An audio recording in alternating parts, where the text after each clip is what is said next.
I'll let you just go ahead and get started. All right. It's not intentional, I promise. All right, well, we'll go ahead and get started. And I have the pleasure of doing this one tonight. We have tonight kind of our first shot across the bow, I guess, if you want to be cynical, for the proposed budget for 2023.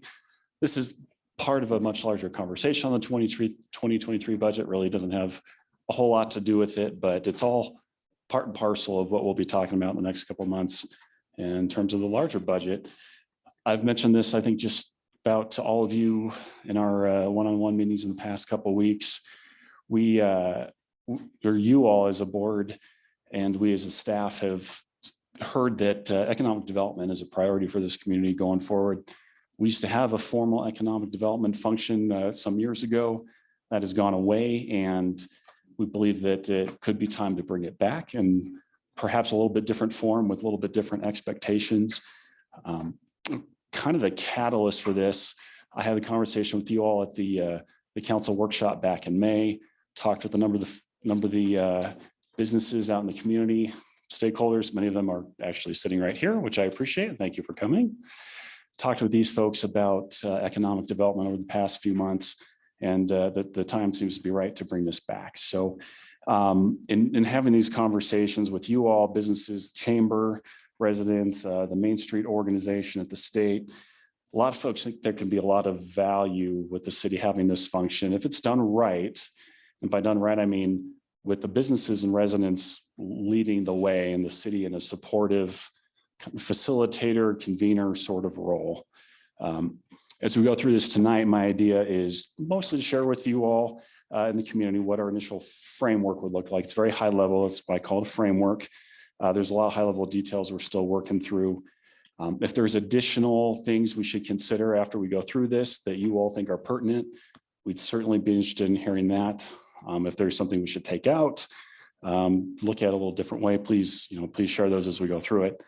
A lot of the stakeholders I just mentioned have reviewed the concepts in this presentation, and I think most of them agree that this is generally on the right track so far. So with that, maybe. Do I have to shake it? Or? I think you have to stand up. It does say on. You try turning it on and off again. There you go. All right. Wow, it's thumb powered. Okay, so just real briefly, why we'll talk about why now is the time and what the purposes is for this conversation, rather the role and structure for an economic development function, shorten it to EcoDevo, because it's just a lot of typing to do economic development all the time. Projected budget impact, and then what comes next. So,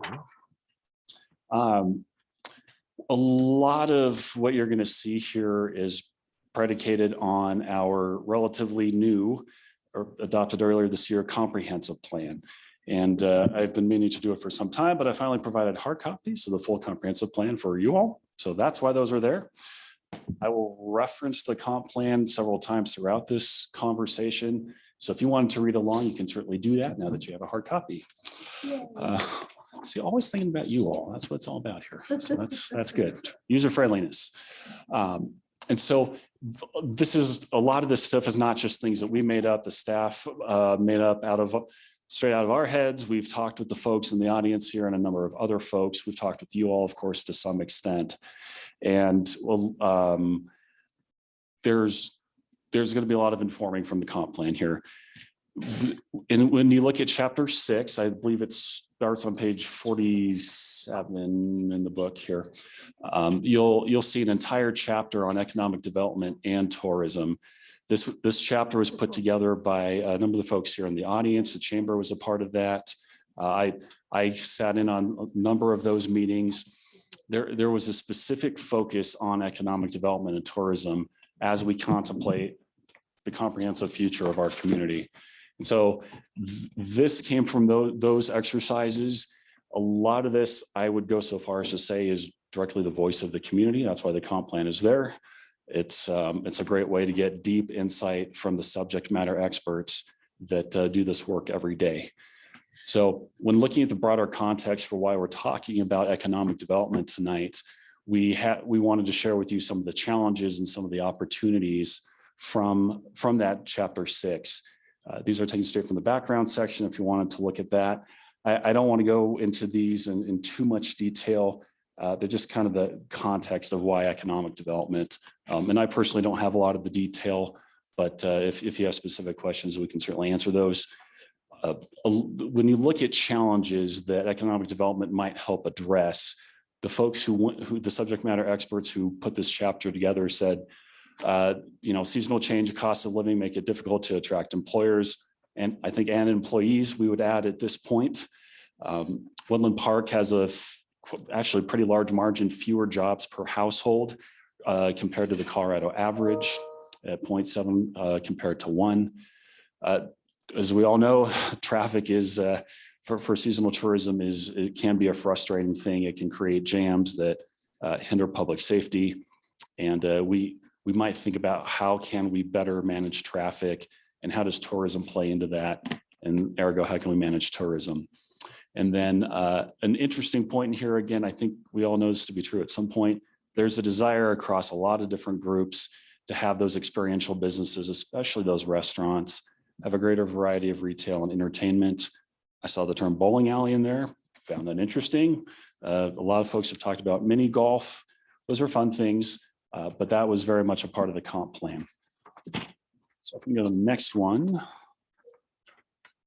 So kind of by the same token, there are some opportunities, things to capitalize on as we look forward at economic development. We do have Charis Bible College here. That population is going to be growing, as we've talked about quite a bit in the past few months. A number of county residents, folks even from El Paso County, come visit regularly, as we have a lot of the grocery stores, a lot of the other amenities that other places nearby don't have. Tourism is growing and presents economic opportunities, presents some challenges too, like we just said. But there's an opportunity there to kind of guide tourism to be something more beneficial for the community. And we'll talk a little bit more about that here in a bit. And a lot of folks said, summer is packed. Please don't do any more during summer. But maybe shoulder season, winter tourism would be supportive, or would be great and be supportive in the community and beneficial to help level out some of that seasonality. So, going back to the tourism point that I made, being more deliberate and strategic about tourism is something we've been working on, as I've shared with you all quite a bit in the past year or so. We've got not one, but 2 grants called the Restart, and then now the Reimagine Destinations program. Those are funded through the Colorado Tourism Office. And as you can see here, tourism is on the minds of our residents and manifested in the comp plan. When we're thinking about tourism in the context of economic development, what we've heard from people is Woodland Park doesn't need to be a destination. There are some folks who would disagree with that or what destination means, but we are what we are. There's some things that people come here for, but a lot of people pass through. They stay here and they go to other things nearby the public lands, of course. But how can we better manage that tourism? How can the huge influx of people that come through, how can we get more of the people are already coming to stay here, spend money? How can we activate more dollars among our residents and make their quality of life higher too? And really that's where a lot of the tourism conversation has gone, around tourism management instead of just bring more people here. I don't think there's a lot of people saying that. There's a few, but by and large, that's not what we've been hearing. So just a little additional context as we talk about tourism in particular. So if we can do the next one, Sarah. To take a little bit of deeper dive into the actual detail of economic development and tourism, this chapter here, why bring it back? We use this as our guide. There is one goal that's identified, one overarching goal for economic development, and that's to provide enhanced job opportunities, expand the availability of products, services, and amenities here, and facilitate the export of products, services, and experiences to capture new revenue. Exporting experiences, importing money is at the very heart of economic development, as many folks know, and that's what a lot of these things are predicated on. The comp plan, again, is our guiding document as we go through our objectives for this economic development function. Want to reiterate, a lot of these folks talk to us about it and help put this chapter together. There are 8 economic development objectives, as you'll see in your book there. There's 31 action items. You put all those together and they put together a pretty thorough set of marching orders, I think. There's not a lot more, I think, that really needs to be said outside of those. There's some details to fill in, but there's a pretty good roadmap for an economic development office to follow going forward, starting in 2023, hopefully. So a lot of the action items, as you'll look through the book, they have, they're very tangible, accomplish this thing. And a lot of them have time horizons as well. Some of them are short-term, medium-term, long-term, and then ongoing as well. I do want to emphasize and call out, as I did at the beginning of the presentation, objective 1.1, the very first one in this chapter. It can't be overemphasized. What we've heard from the community over and over as we've scoped out this function is put the business community first. Have them kind of set the vision because they know what's best for their business and ergo the community, and the city is there in a supportive role, not in a prescriptive, hey, we know what's best, you're going to follow us. No, we're here to support you. What do you need? We're here to be a resource for you, as opposed to taking the lead and you do what we say. Can we go to the next one, please? Thank you. And just because PowerPoint slides are only so big, and this is egregious enough with the amount of words on it, I paraphrased each of those 8 objectives for you and highlighted the key statements here. You can see there's a pretty good breadth of objectives that the city's been assigned through the comp plan process. If you want to read more in detail and avoid my paraphrasing, which wouldn't be the worst, you can find these on pages 50 through 52. But utilizing community stakeholders, again, 1.1, I just talked about that. Retain our existing businesses and expand or add to them with complementary businesses. When talking about economic development, a lot of times you hear the words the cluster or the ecosystem, and growing around your existing businesses and having complementary businesses. That's what that's about. Knowledge-based employment. This is kind of more of a moonshot item, maybe. Have those higher level, higher paying employers here in town, knowledge-based, information-based. Increase retail sales. City, of course, itself likes that because we're driven by sales tax and use tax.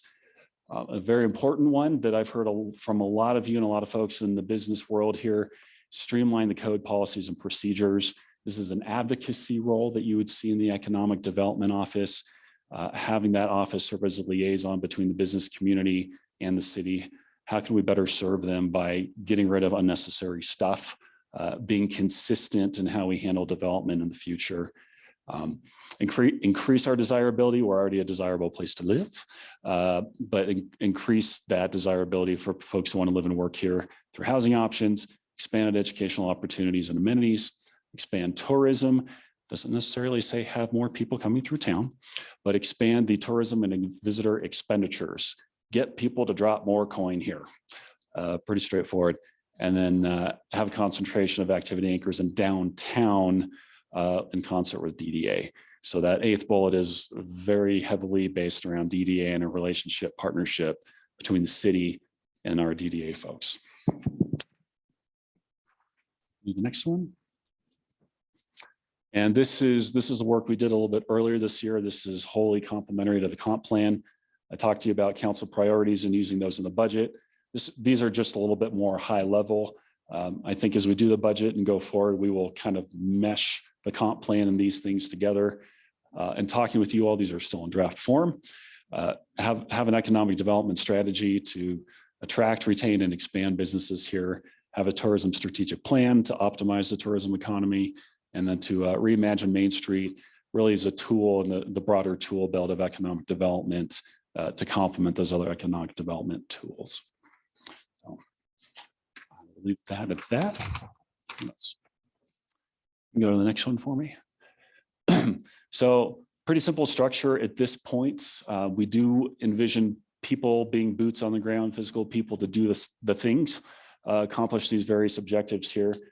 What we are thinking at this point is to have a director level position, someone who's got some experience under their belt, and that we can expect to handle a great number of these things. They're not going to be an expert in all the things we just talked about, but to have an acquaintance with them at least, and someone who can build relationships quickly, network effectively, hopefully someone who's done this somewhere else before.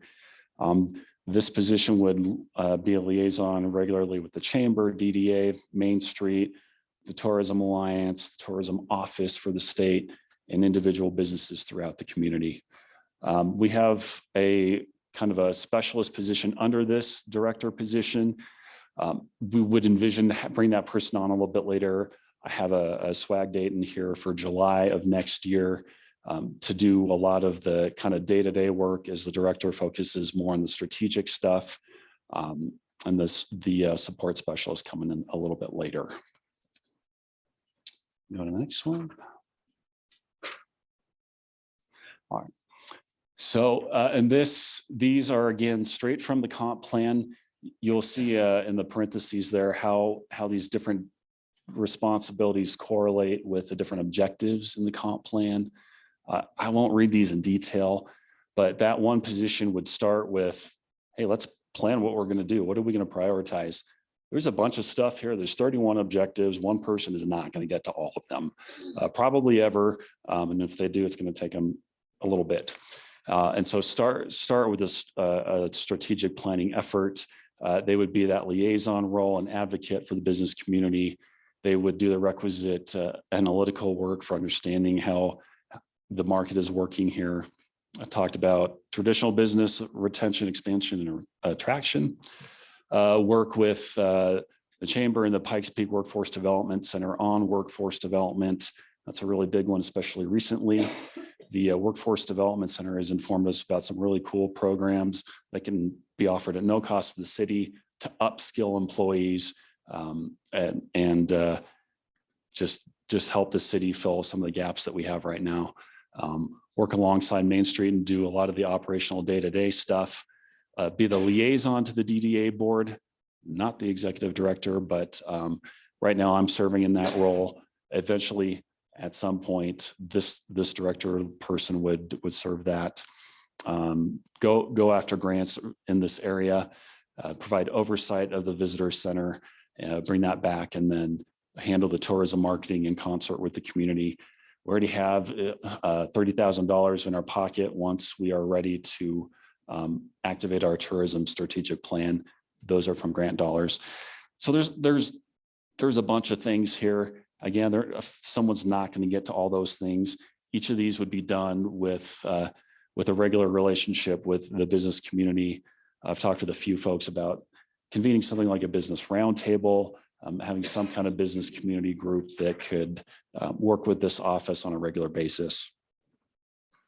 And I will put in a plug that the Colorado Main Street program, who's here tonight, is here and is a very useful, very helpful resource for guiding economic development and community development in communities like ours. So, let's go to the next one for me, please. And so I showed you a couple of slides ago, the very simple org chart. This is what we, at this very early level, would expect for financial impact. We had the director, we had half of a year of a specialist, just some swag numbers for memberships, training, and operational supplies.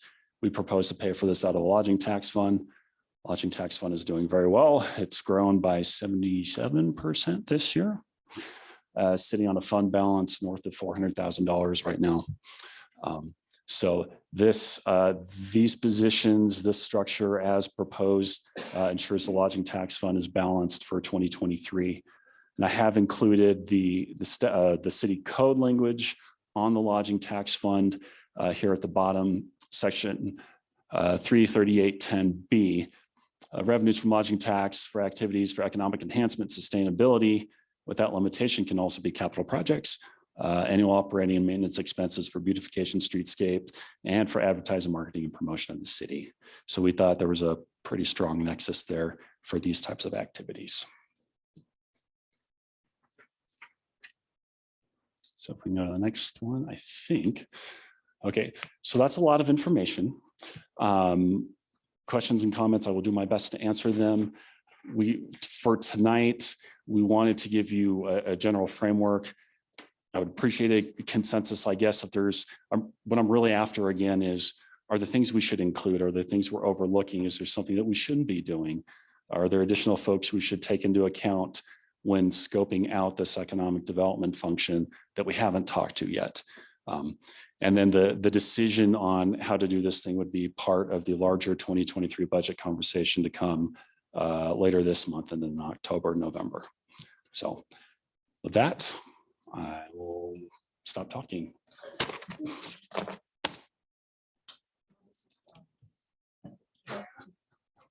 We try. Questions or comments?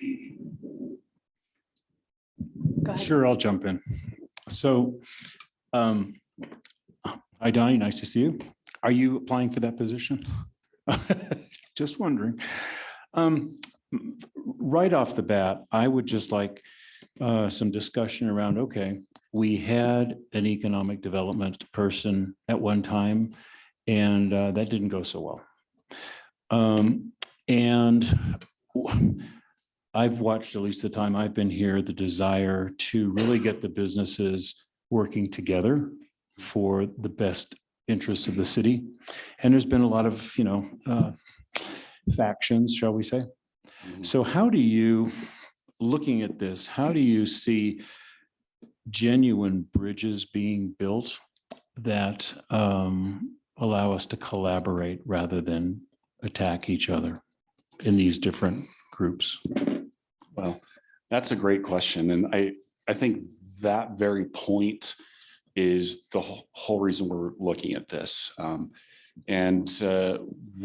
Before answering that directly, I would point to the work we've done on tourism, because my personal opinion on tourism when I first got here is a lot of folks have opinions on how tourism should work here.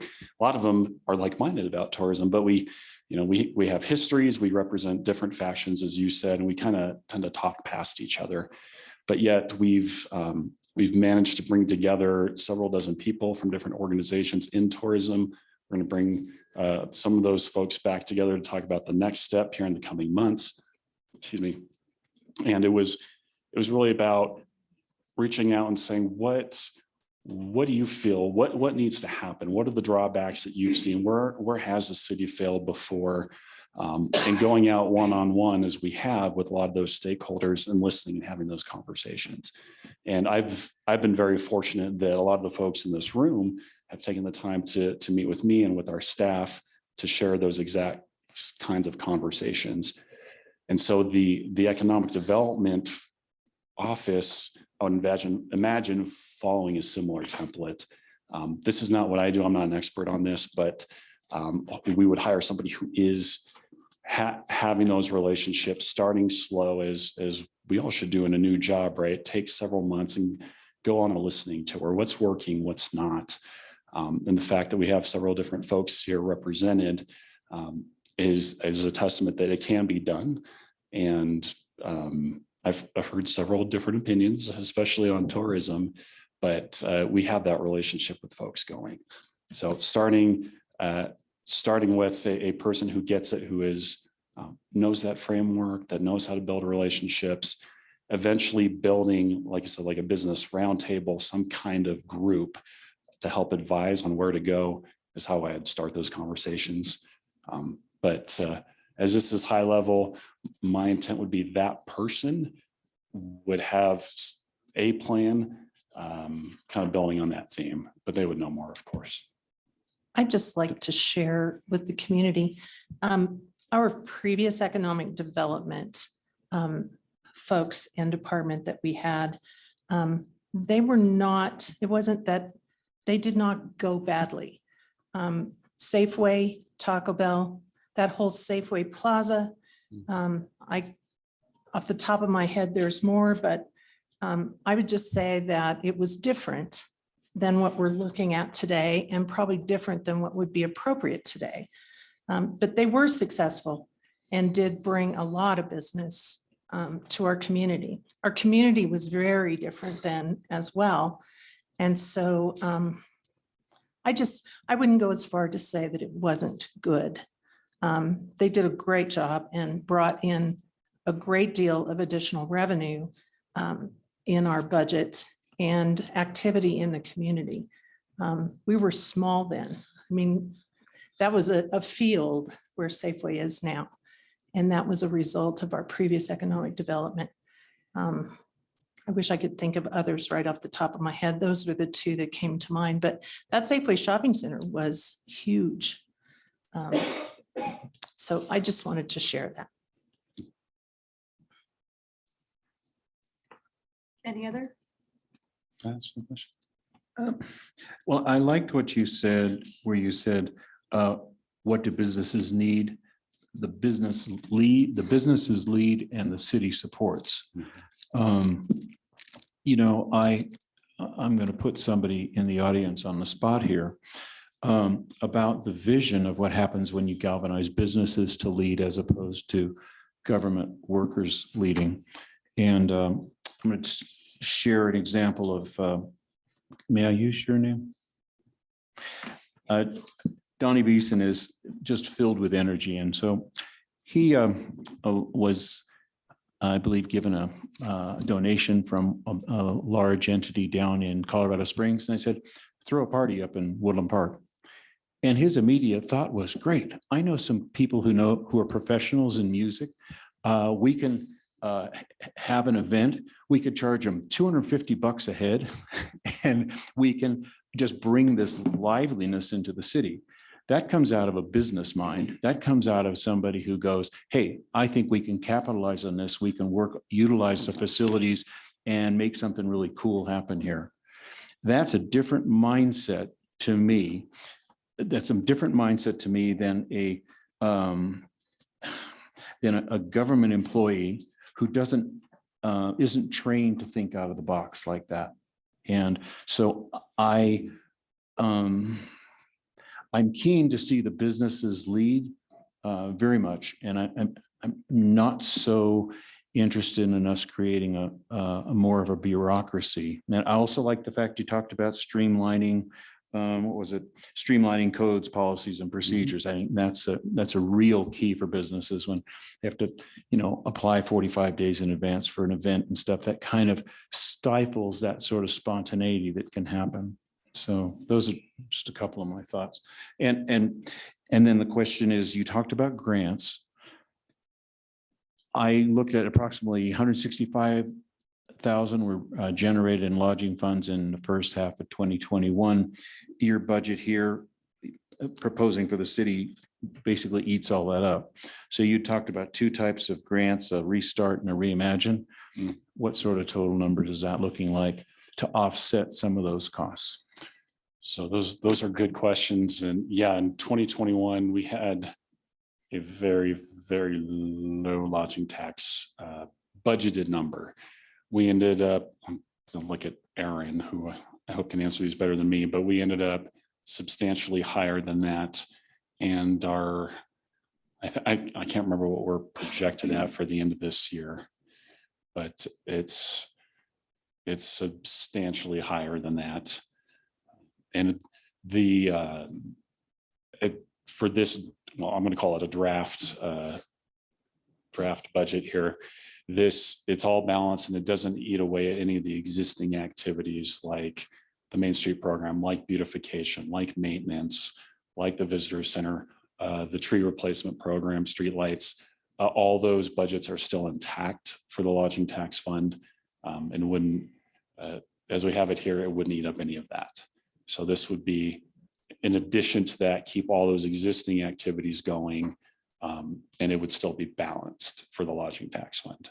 So for 2021, we had 322,000. And then for this year, we're projecting 484,000. Significantly up. Aaron, but that's the lodging tax. Correct. Revenue in general, can you talk us through how we're doing the total revenue stream? Don't isolate just lodging tax, because we're high on lodging tax. Where are we on sales tax?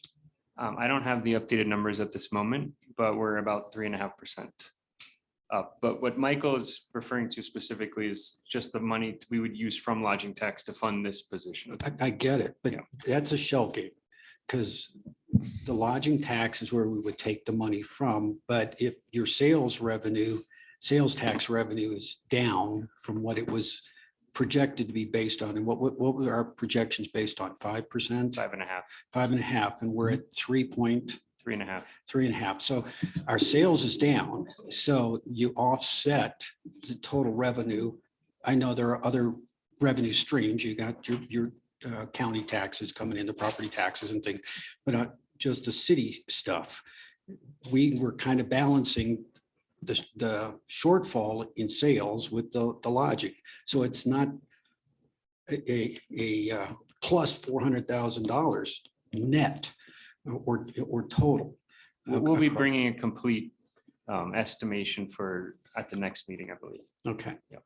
Okay. I just want, when you answer it in isolation and the citizens hear, oh, we're 400,000, and you don't talk about the shortage of sales, they think, oh, wow, we've got all this extra money. And so when somebody, I keep saying, I feel like I'm a fiscal conservative. So I'm looking at how do we balance the total picture? I want them to understand the total picture. We're not doing so good on sales right up to this point. We are up. We are up 3.5% over last year. Agreed, Yeah. but we projected we'd be up 5, and we made some salary adjustments that we were going to tap into that increased revenue to cover those salary adjustments. And we have to look at the total picture. Agreed. Okay. We'll be bringing that the next meeting. Councilmember Case, could you Yes. take a flashback? You said that we had successful implementation of economic development. You were involved in finance of the city at the time. What did that look like? Did the economic development pay for itself? Did we see in terms of business activity that there was a bump? Can you kind of talk through some of that to see? Sure. At the time, it was a function, and the director of that was the director of the planning department as well. He had a background in economic development. And that at that time, it morphed into a shared position. And I think that's why Michael referenced in here on the scope of responsibilities, liaison to DDA, not DDA executive director. The economic development director was shared position with the DDA as an executive director.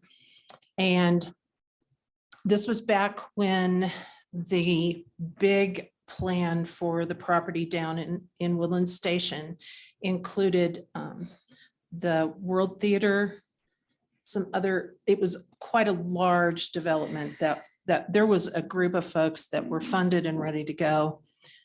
A number of things happened with funding sources, and it kind of fell apart. I think it was a little larger than we wanted to bite off, and so it didn't develop. But the economy also contributed to that. Like I said, we brought on, and I say we as an organization, brought on quite a few businesses during that time that really spiked our sales tax, which also, it feeds not only the general fund, but also our street fund.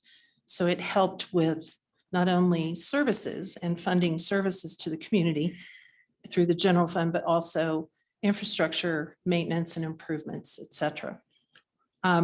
With the 1 cent, 2 cents is the general fund. What else did you ask me about? Well, the What else bottom did line you was want me to- we had a funded position for an economic development. And then Absolutely. aside from some of the setbacks, what was the general, It did How can we do bring this different? I economic- guess I'm just trying to see, how are we looking at this different now? What were some of the benefits back then and what were some of the pitfalls? The benefits back then were, we saw quite a surge in commerce. And it also complemented, people were afraid that Safeway would take away from City Market. And even not natural grocers, Mountain Naturals. I'm looking at Lori trying to remember. But it created quite a surge in revenue for the city and for other businesses in town. As best I remember, it was quite a growth period. So I believe that it paid for itself. Then it morphed into the split position, which took some focus away, I would say, from that economic development side of things, because there was so much focus on the DDA side of things. So I believe that it was good. It brought what we wanted out of it. And that was to stimulate commerce, stimulate the economy in the Woodland Park area. Understand, we did not have nearly what we have now in the downtown corridor as far as retail business going on. There was also some services that came that weren't storefronts per se. And I would say that it was a success. It kind of drifted away and became more focused, like I said, and energy into the DDA. So Because the there was a down- lot so of activity then. Was that the downside? The downside, it changed its focus to the DDA? I would say so, yes. Is that the only downside? I don't think there was really a downside. I would say in comparing what we're Well, looking at now to okay. what we had then. Yeah. I see a much more defined and professional approach, finding someone with the skills and knowledge to serve the function that we're looking for. And if you look at I always mention this because I've always been impressed. When Rocky Scott, thank you, Debbie, ran the chamber and the economic development in Colorado Springs. He did a fabulous job. And that, I think that it had synergy working the two of them together. The chamber really focuses on existing businesses, and correct me if I'm wrong, Debbie, and the economic development side reaches out for new to complement what we have. So competition is good. And I think we've seen that in our town.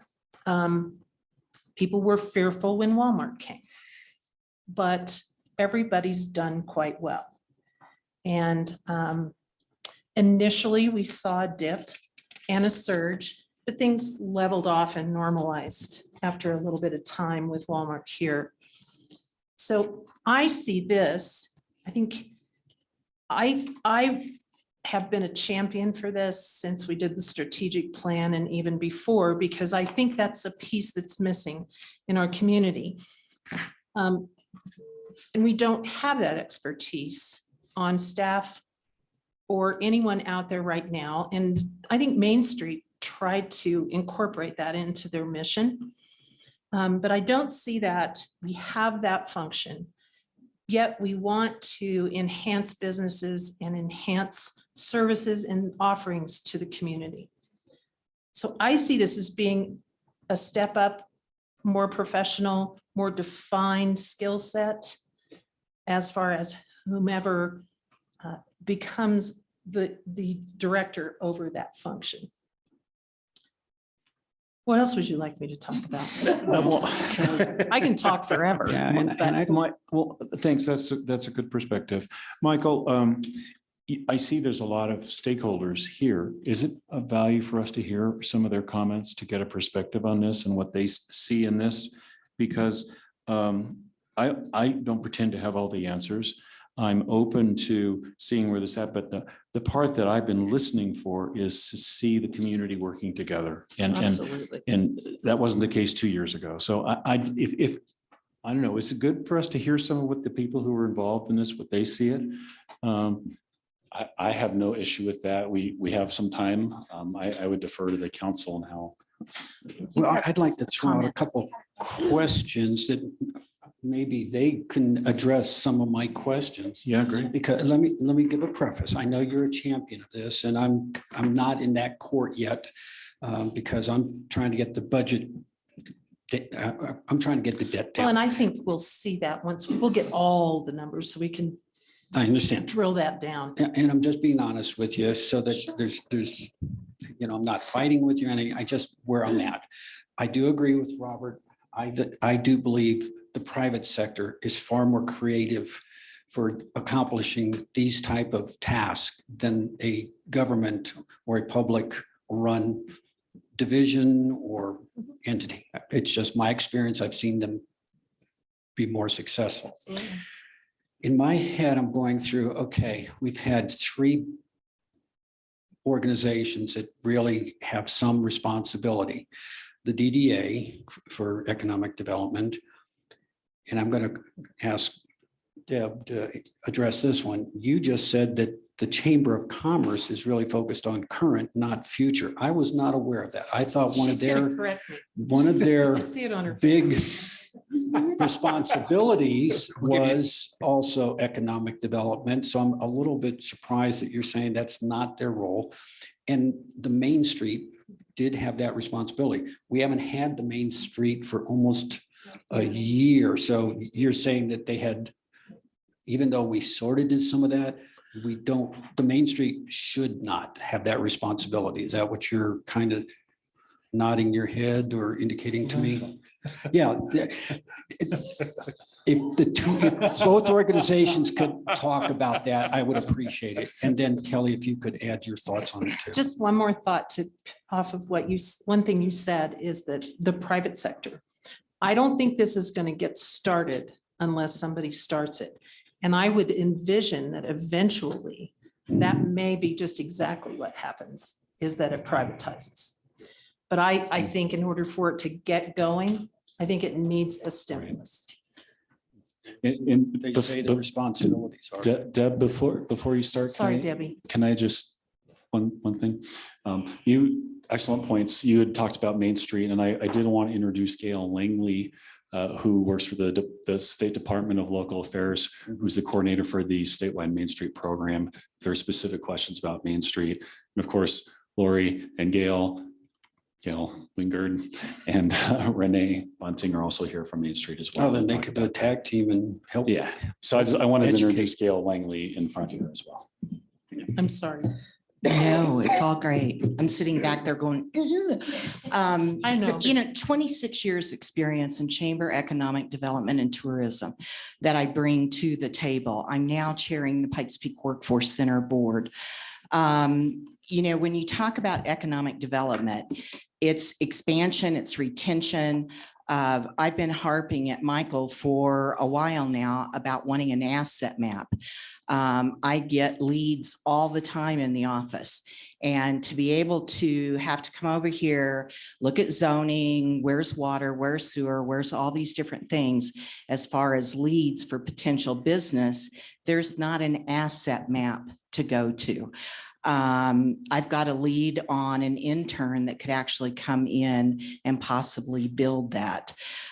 So the other part, and we used to do this, Rusty, with the city, was we would get together and we would go out and do our visits with existing business. As we sat there, and I'm going to use Judges as a perfect example, we're sitting there talking with the owner and he's complaining, I can't open my front door. Fire department won't let me open my front door.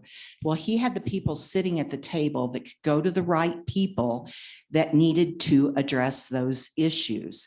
That's a part of how we retain and expand those businesses, is going in and having the right people sitting at the table, having the city sitting there, having the chamber sitting there, having the fire department, having someone like that as they talk, because one-on-one businesses will sit there and talk with you and share, well, you know, maybe the sidewalk's broken. I can remember in South Carolina, there was a huge manufacturing company I was working with, and they didn't have a stoplight to let their employees in and out.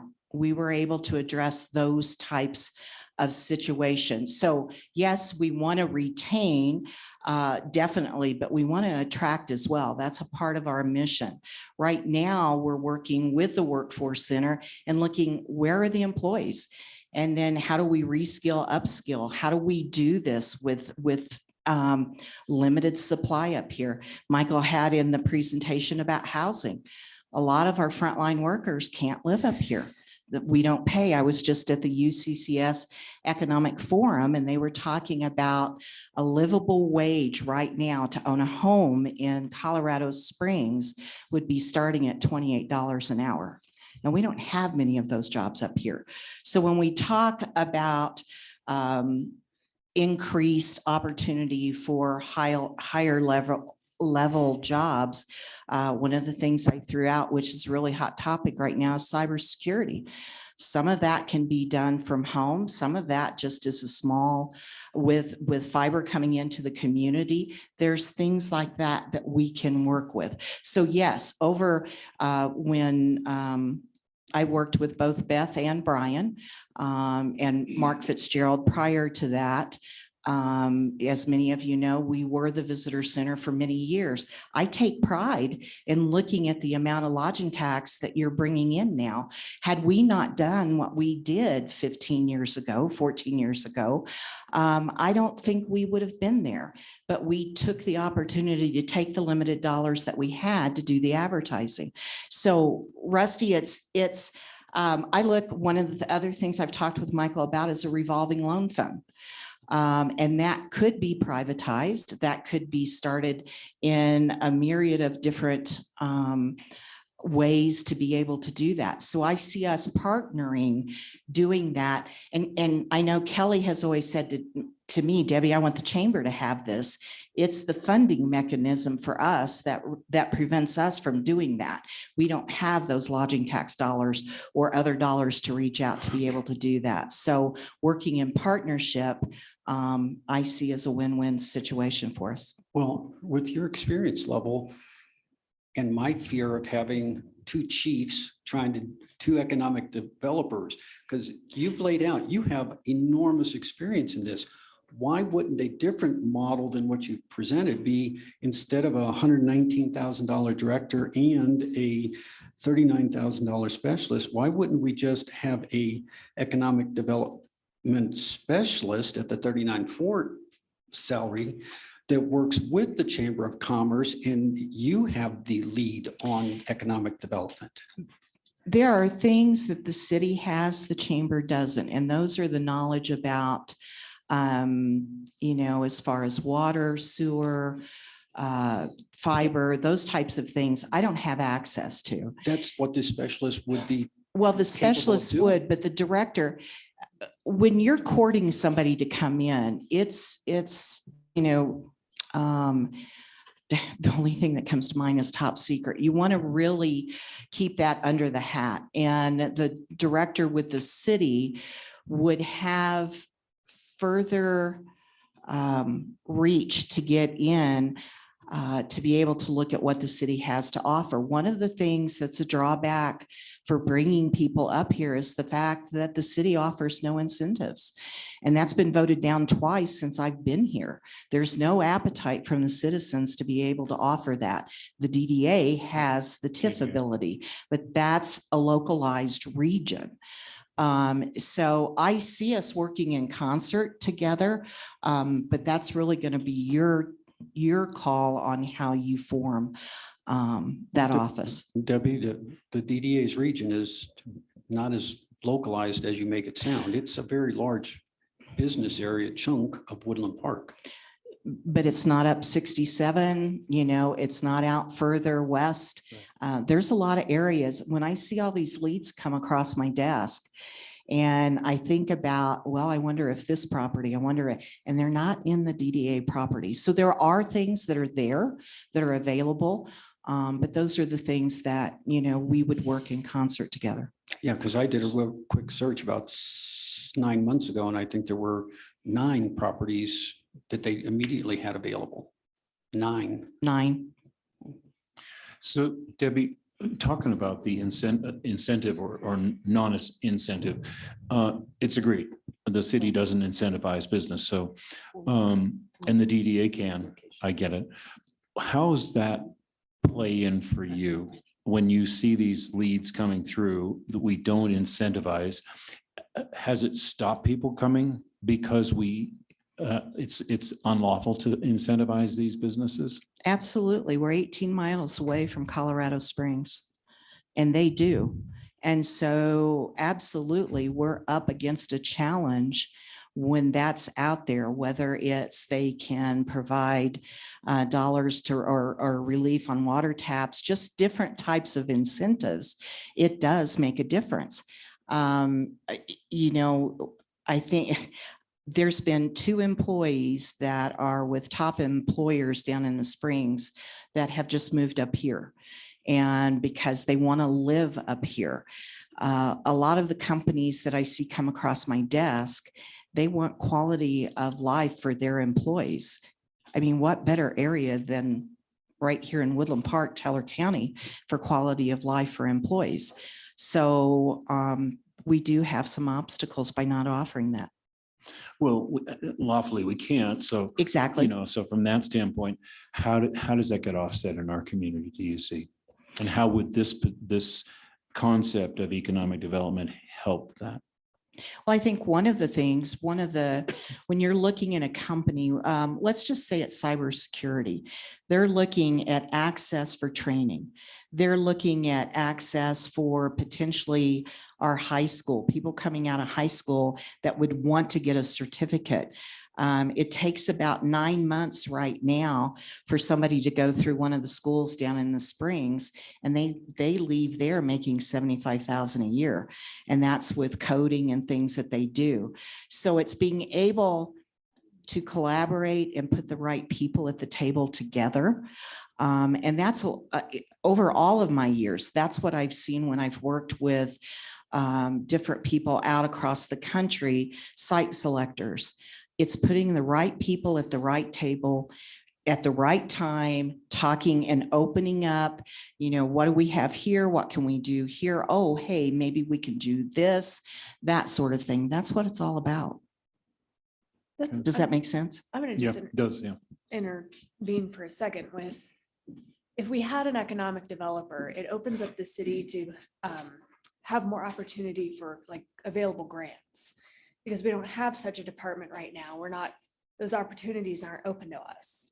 And if we have an economic developer, they can work in concert with the chamber, with Main Street, and Main Street may have something they could help us with, and we can be cohesive and more grant dollars. And perhaps, I know we've talked about getting a grant specialist too, that can help with applying for and getting grants.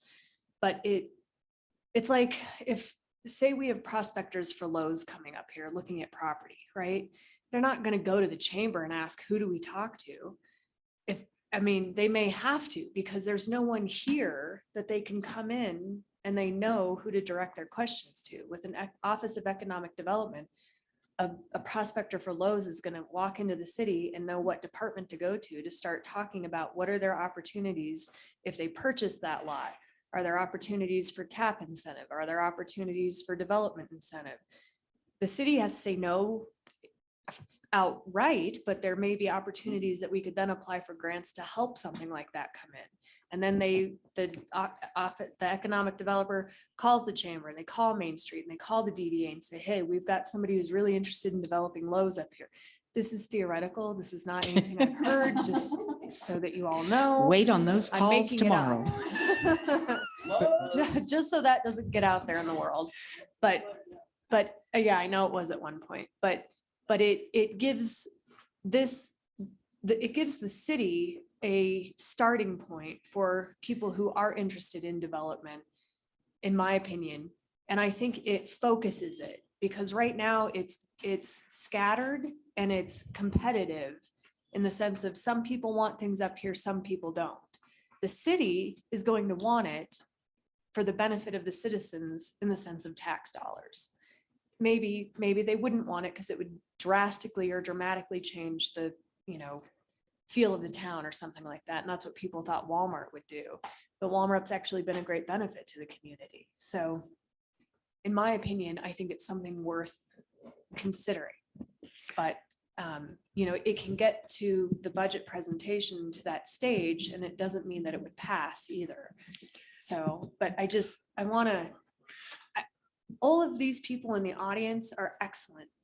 They've all helped this community tremendously, and they all have done more volunteer time than I will probably ever do in my lifetime for the benefit of this community. But they aren't specialists, and they volunteer. They're, Debbie, I know you're paid to do the chamber work, and you've done a phenomenal job at it, and you do all kinds of things.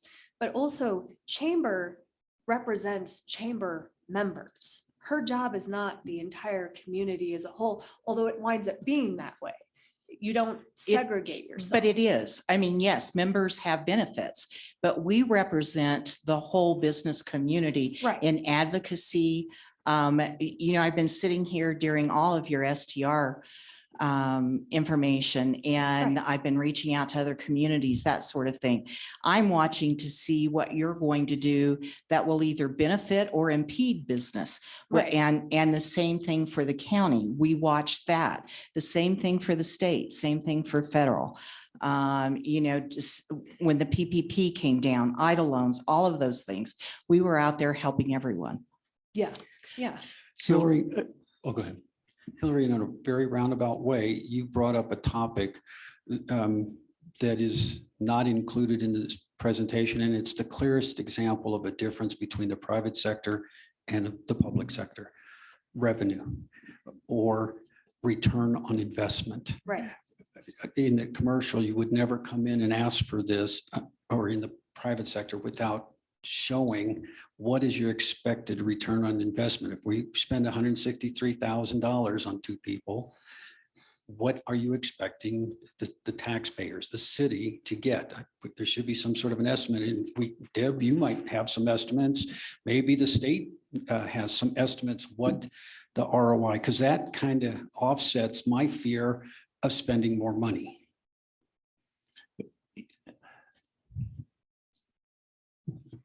I love when people ask about ROIs. I wanted to back up just a little bit though, and just a couple of comments coming from the state and listening to some very good discussion here. You guys are being extremely thoughtful. Michael, great presentation. When you guys were doing the comp plan, the amount of volunteers and community and business outreach that you pulled together to put together those strategies, I really felt that started to build a lot of momentum down here for maybe some of the fractions or the folks that maybe weren't all together on the same page over the years. So I commend you for going through that process, and very grateful that DOLA was able to help on that front. The other thing about Main Street is years ago, when you guys entered to be a designated community, which is the mid-tier, for the state Main Street program, there's candidate, designated, and graduate. And you guys came in full force and you worked really hard in about a year and a half. You were ready, you were primed, you were the voice of the business community. You had things happening. You were immediately granted designated status, and your funding from us went up. You had that momentum, but you also had a full-time Main Street manager at the time. Afterwards, which happened, and I'm not here to tout the Main Street program, I think it would make a perfect fit in this particular role as kind of the three-pronged stool approach, with some conversations with Michael. But then when the funding got cut and you didn't have that person being paid to get out there and rally the business community, to get the stakeholders and people at the table like the chamber and the DDA and the town all working in concert, some of those things that were happening kind of went by the wayside. And that's just from what I'm seeing from the state level. So I want to shift gears for a minute and say the number one job out there that I'm seeing across the state, and you can Google it, you can Indeed it, you're going to see every single municipality that that has the money is looking for an economic development specialist coming out of COVID. I looked at it today, there was 8 new jobs. I sent Michael one from the city of Golden is an example of a job description. Everyone is looking for folks with this kind of expertise to guide the strategies in your comprehensive plan and to get the people at the table. And the chamber is critical. The DDA is critical. I particularly think Main Street is critical for that voice of the community, to have that continuity and to be able to sit down with the developer, and say, here's what we can do to work with you on, tab fees, low interest rate loans fees, construction fees, all of those things. Having someone from the town guide that effort gives that continuity to utilize these volunteers and these other organizations in a really positive and effective way. The Colorado Main Street Program's ROI, if I take out the impact of COVID, is about $25 to 1, but that is dependent upon the local government supporting a full-time Main Street manager. What happened during COVID is that number dropped down to $11 because of everything that we know that happened. Gail, you So- said 11 It dropped down during COVID in 2020 to, to $11.20. I actually have a slide on it. I brought a little packet of Main Street information if you care for me to share. The National Main Street Statistics just came out in their report nationally, and there's there's 1,400 accredited programs nationally because this is a big movement. Their ROI came in at $22 to 1 for every dollar invested. So I don't have it granularly, just Woodland Park broken out. I was going to try to get to that and I didn't. We're in budget season and new fiscal year too, but my guess is it used to be a lot more than it has been in the last 2 years. So Gail, are you siloing that 22 to 1 as Main Street by itself, or are you using that number as a collaborative number of Main Streets that work with an economic development in a city, work with the chamber? What's the specifics of how you come up with a 25 to 1 or 22 to 1? It was based on tourism dollars, volunteer hours. There is a number associated with that. And tourism dollars was not based on overnight stays. It was the Colorado Tourism Office number of people coming into a community for an event spend on average $25.67 or something. So very low. It was based on volunteer hours at around $25 an hour because you have tremendous volunteerism in this community. It was based on the estimated number of participants that come in for events that turn around and then spend money in your community. Again, a very low estimated number. It was based on the amount of public-private investment in a community, and it was based on the amount of fiscal input that the local community invested in the Main Street program. So it was based on those 5 factors. So investment dollars coming in the community is not, I wouldn't think that as a Main Street deal. I would see that as an economic development or a chamber deal. It is, Main Street is economic development. I am housed in the community development office in the Division of Local Government. The community development office in DOLA is our economic development group. And I am one piece of that organization. I'm the Main Street team. But everything that we do in the community development office is all focused on the long game of building community economic development. That is our goal. So Michael, and when you've laid out these numbers here, you haven't included anything in there of interfacing with Main Street. You've talked about them being a collaborating group, but you haven't looked at them in terms of dollars. So there already is existing Main Street dollars in the lodging tax fund. I believe it's budgeted at $15,000 right now. It's on hiatus at the moment, so it's not being expended. But part of the responsibilities and I'm not sure which of the positions it is. It would be doing a lot of the legwork for the Main Street program. And this is something we have to flesh out more, is what does that look like on a day-to-day basis? But a lot of that has to do with the grant funding, convening businesses, liaising with the Main Street board. But there is some existing funding in there. And these positions would do a lot of that work and cover a lot of that funding anyway. Well, Mayor LaBar, you talked about grant dollars. Can you address, Michael, this restart and reimagine? What sort of grant dollars are we looking at that can offset these budget numbers? And the same with Main Street. Main Street, I guess, could you address what sort of grant dollars are available through your program so that we can kind of get a sense of what that part of this looks like? You guys currently have $25,000 from me in mini grant funds used to invest in your downtown in the area of promotion, design, economic vitality. You also have $12,500 in scholarship funds. That is, these are 5-year grants that I'm talking about. They went from 2020 to 2025. The scholarship fund is to offset professional development and growth, which is a requirement in our MOU with the city and with the Main Street program. In addition to that, one of the biggest things that we offer is our consultant services.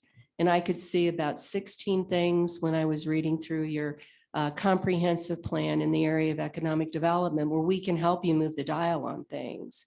Doing a leakage analysis, doing an asset mapping, doing a packet to attract developers based on whatever incentives that you've had, taking a look at your vacancy rates and how to, best fill those. The list is endless. Parking studies, wayfinding signs. In order to go get that grant money, you quite often have to have a plan. You have to have a plan. I know people say, I don't want another plan. Well, I don't work just put a plan in place just to sit on the shelf. Our services are focused on a plan that's going to be boots on the ground, implementable to get you to where you need to be. And I've changed the program quite a bit because I was a Main Street manager before I took this role. And it was like, you need plans to go after money. And I have last year, $2.3 million were the grant money that our Main Street communities were able to be awarded, either through different partnerships with CDOT, OEdit, sister agencies, because they had the plan in place.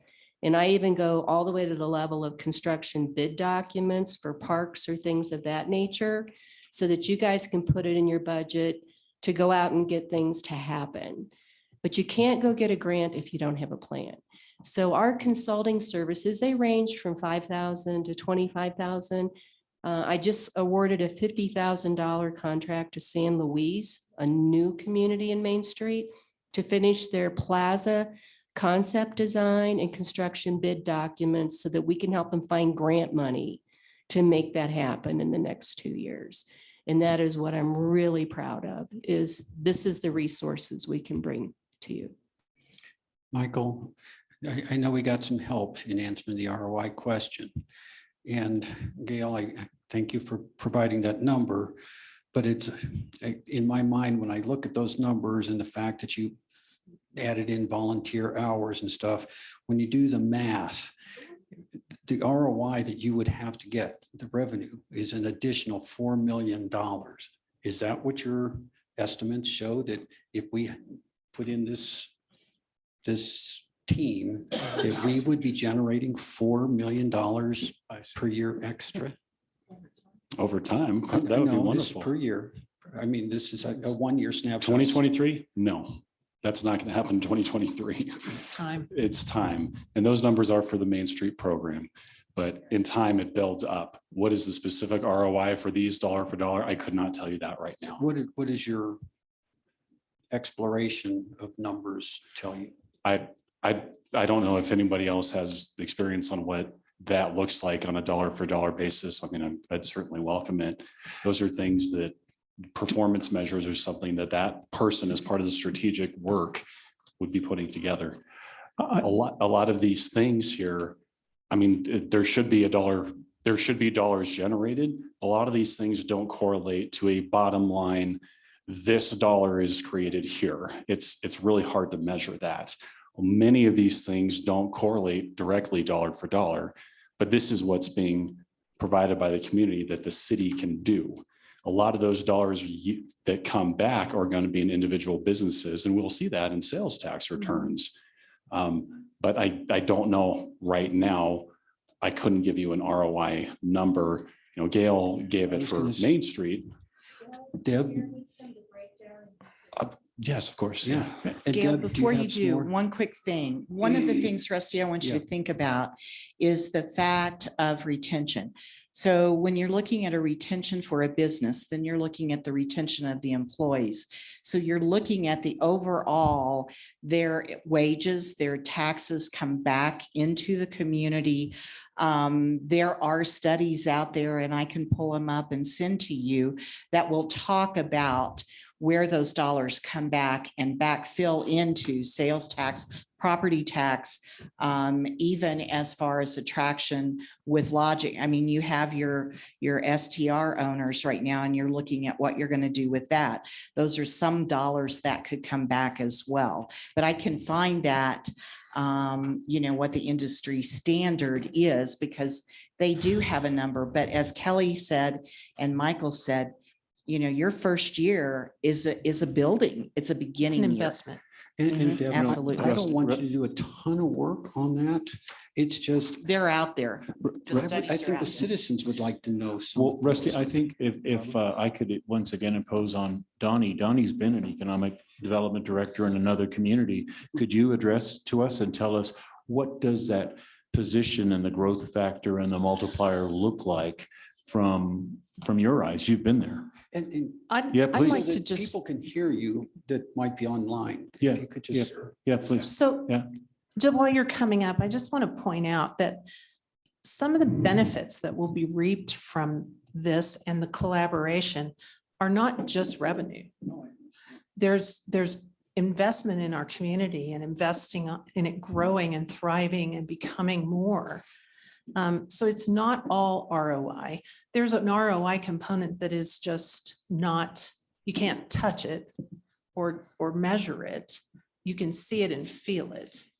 But I just wanted to add that. For those that don't know me, my name is Donnie Beeson, and those that have suffered through all of my talks of economic development, I thank you very much. They've been as enjoyable for me as they were for you, I hope. So economic development is not the director and the specialist. It is everything above that. This is economic development. There's an opportunity cost, whether it be tourism, whether it be business attraction for a community, and we have to embrace it and say, this is what we wish to do. Make no mistake about it. It all boils down to dollars and cents. The reason I'm a proponent of having a publicly funded economic development office is because it has the teeth. It represents the community, whether it be the business, whether it be the citizens. It is not a non-for-profit. If we are a slum and Blythe community, I'd say, let's go after volunteers, let's go after stakeholders and fund it from a grassroots effort. Oh no, Woodland Park is not that. It needs a lead. I believe, Kelly, you said it. It needs somebody to start this. That person that goes into this type of profession and goes out within our community, back to your point, is how can it be self-funded? There's a lot of affluency in Teller County, and we are not just Woodland Park, we are a region. A concerted effort to find those stakeholders and find the reason that we're going to capture tourism dollars, that we are going to stop traffic and have them spend the money here and then send them home wanting more. There are partners out there that'll help us. Rusty, I want to talk to you just a little bit about ROI. I'm going to ask a question because this is our second year for the Veterans Rally. I heard last year that we didn't make money. Did we make money this year? You cannot improve what you do not measure. Did we make money on spending on that given day? We need to measure that. Did we have the goods or the goods, the bling, the Woodland Park that says, please come back because we want you to come back. That's business attraction. Business retention and expansion is different than business attraction. So I want to separate them right now. I hope that the city funds these positions and they start with local business retention and expansion. We got to take care of our own, or you can't attract anybody else. Yeah, Donna, you do know there's a huge difference between the data that the city will capture versus what a commercial business captures. Oh, absolutely. I mean, it's an order of magnitude. So, The sales revenue that happened over the Veterans Rally should be captured, and the Economic Development Office should be the one that capture it. Please, Robert, economic development is a very large subject. It's got to start someplace. I guess the easiest way to say is we have Highway 24. You know that. You've seen what's happening in Colorado Springs. It's epic. Now we see 3 cranes up in Cripple Creek. They're coming through here whether we like it or not. And there's one simple statement that is resounding through economic development. The big fish eat the little fish.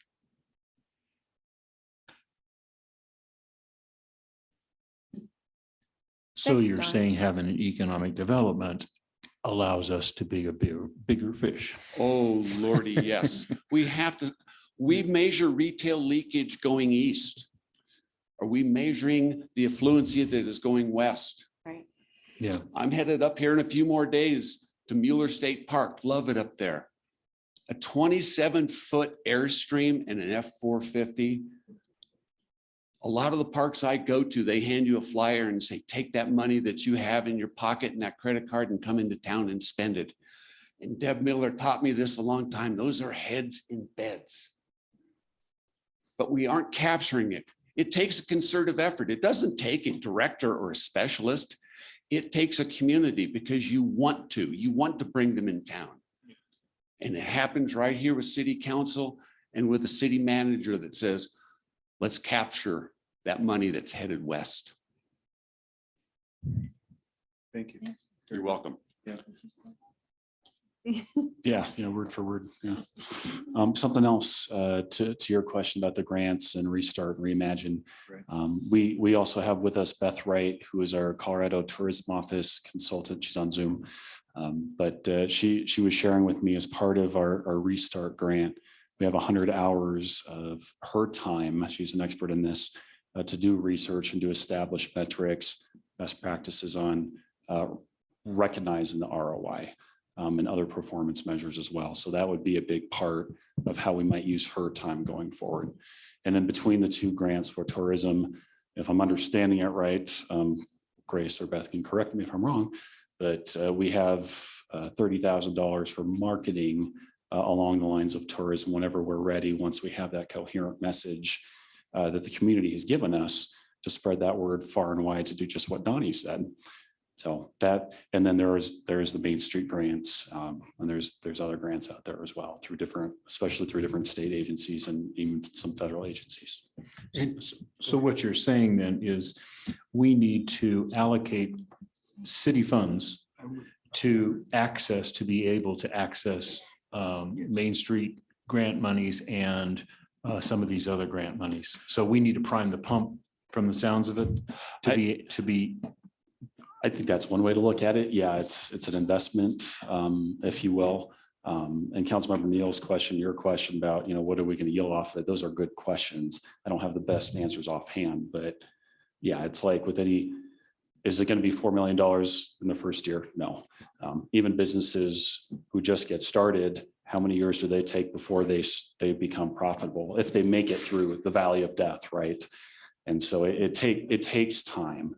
But it starts with a step, and there is seed money to help offset that for various activities. And that's what this money is to activate those activities and do a lot of the legwork. So let's do this. We've got 10 minutes before council starts. a question for Catherine. Well, just one second.